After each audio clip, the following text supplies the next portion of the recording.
kind of miss the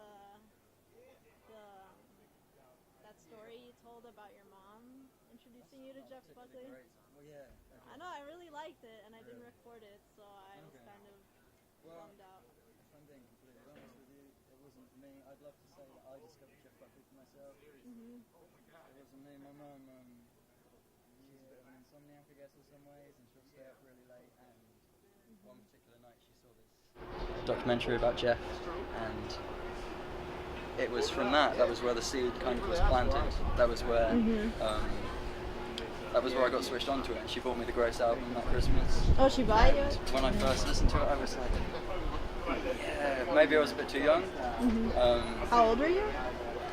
I couldn't tell you. Like, I spent the next 4 years, like at least 4 years, and all I would listen to was Jeff. And if anyone was like, I listen to this, I'd just be like, no. Like, I guess that's kind of immature in some ways, because like now I'll listen to anything, and I've kind of, because I went so much one way, I've kind of gone so much the other way now, so I'll listen to anything. And if someone can explain to me why they love a type of music, I will be able to like get into it. I think a lot of music is understanding.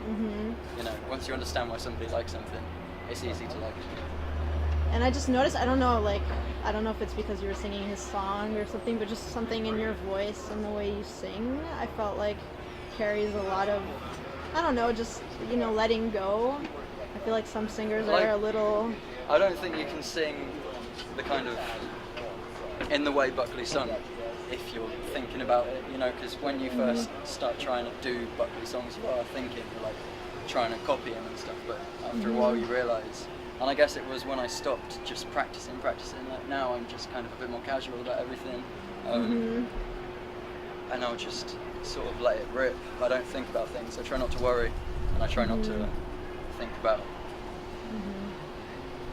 you kind of have an essence of the song, and you know what the song's trying to convey, and once you know that, and once you can embody that, it's less about what you're performing and more about just what you're being. And I think, you know, so I just try and be and do less, you know. And what do you think it is about Jeff Buckley, you know, that brings people to this little bar, like, in the Lower East Side, brings you from England, brings, you know, people from Italy, and just every year, for 6 years now? Maybe just because he had all the songs, he had all the incredible songs, and he was a phenomenal guy, and you can see it in his interviews, he was just lovable and beautiful inside and out, had a great soul.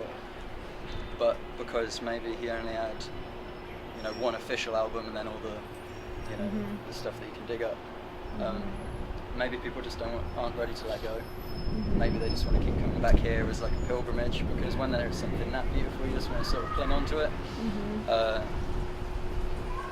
For me, I guess it was a bit like that, like just keeping Jeff alive, keeping his music alive. And lastly, is there just a song that, I don't know, speaks to you in particular, like off of any of his albums, any of the sketches, stuff, or live performances, or... I mean, I love the one I played. I love Mojo Pin. But he did a cover of Elton John. We Will Fall in Love Sometimes, and I think he does an incredible version of that. Oh, I don't think I heard that one. It's really good. Where did he play it? Do you remember? I don't know if he played it live. There's a recording of it. That's really good. You should check that out. I will. You know, there's like, with everybody, I guess I go through phases. So like, you'll get into some songs particularly more when you're in a certain mood. Like the thing with great songwriters like Jeff Buckley, and I guess I'm going to name drop because it was her birthday just a couple of days ago, Joni Mitchell, and I love Van Morrison. So Van Morrison, we've all got. He's one of the greats, right? I was lucky enough to see him. He's playing like here at the, really? I think in Madison Square Garden. Oh my gosh, that's cool.